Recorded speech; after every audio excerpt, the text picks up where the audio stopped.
Emmanuel Sanders of the Broncos was at a clinic that Ed McCaffrey was holding locally here, and somebody asked him about the New England Patriots and Deflategate.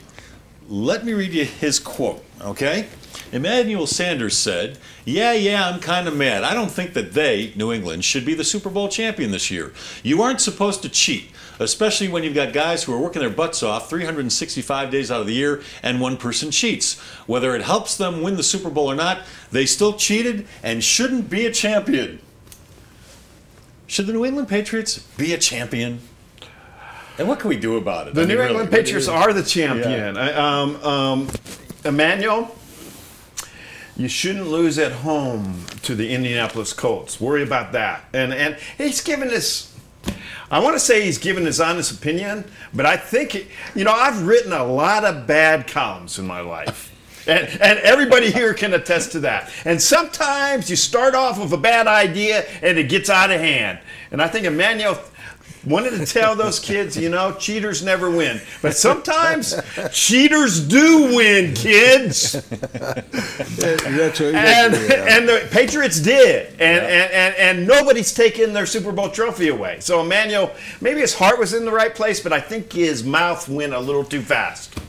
Okay, two things to follow up on what he said is the worst thing for being a columnist, and it's happened to both of us hundreds of times, is you start down a road and you can't, there's no place to U-turn. That's right. There's no time to U-turn and you go, where's the next rest stop, please? This is all I get, because Brett Smith, who was the most famous sports columnist of all time, said, I asked him advice at one point. He said, when you get through it, he'd say, well, it's a good thing I'm writing a lot of days every week.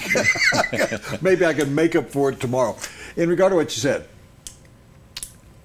he was in an environment. I'm going to cut him a break. I'm going to cut him slack. I agree. Say it. He was in an environment where he's talking to 8, 10, 12-year-old kids, and he's trying to provide a message. Sure. And here's an example. And all of us have spoken and had sons. You've had sons. I've had a daughter. And you start down the line, just like writing a column, and you say, well, cheaters never win. And you're absolutely right. Yes, they do. Look at people filing their income taxes. They're winning. I mean, in this country, cheaters do win. There's an example on the PGA Tour of a guy who cheated when he was in college, and he's become a very prominent player in the PGA. Players cheat in baseball all the time. The hidden ball trick is cheating, actually, even though it's allowed. But, they cheat. They look for signals and stuff. Cheating is about life. But you don't want to say that to a group of 10 to 12-year-olds or 8 to 15-year-olds. You go, they didn't deserve to win. So I'm going to cut it short. I don't have any reaction to what he said. They are the champions, and nobody's going to ever take away the championship. And he's just trying to make a point, and he didn't make it very good, but it was in an audience where he was trying to say, boys and girls, Well, I'm envisioning the whole thing. He's standing up there saying cheaters never win, and some 12-year-old raises his hand and goes, what about New England? And Emmanuel goes, okay, cheaters sometimes win. No, he said they did deserve the championship. If he'd been speaking in front of bankers, he wouldn't have had the same message to them. Yeah. And it's part of the 24/7, 365 internet churn as well, is that local reporters are there. A local reporter wrote about it, and I wake up this morning and it's a headline on the ESPN.com website. Oh, yeah.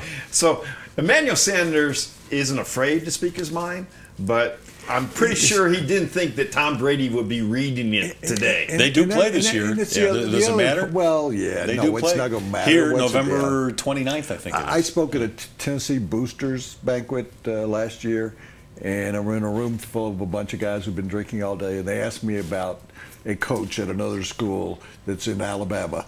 And he asked me about him, and I uttered 3 words. Oh. And I got the biggest cheer I've ever gotten in any place I've ever been.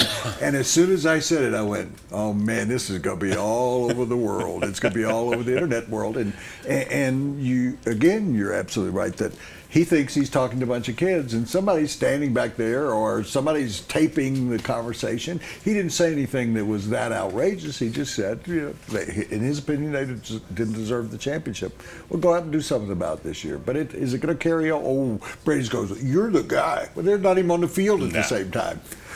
it'll come up once or twice in the week leading up to the game, and that'll be the end. It won't impact anything that goes on the field. Yeah, we got a lot more to worry about. We want when they play the Bears. That's when we want to get good quotes and stuff. We want John Fox to say, I'm going to get back. That NFL update sponsored by Fantasy Sports Combine. It's a combine that they're going to hold in Las Vegas, and it's the ultimate experience if you are a serious fantasy football player. It's coming this summer to the Wynn Las Vegas. July 17th to the 19th, Woody's going. I think I am too. And you can also see there Adam Schefter, Matthew Berry from ESPN, Mike Shanahan, Mike Ditka, Brandon Stokely, Kyle Orton. I know you want to go see Kyle Orton. And many, many other former players and former coaches who are. Yeah, see him and talk to him and get fantasy advice from him. I thought you were talking about staying to in the help same you room with him. Get your edge in your fantasy football league. So get your tickets today at fantasysportscombine.com.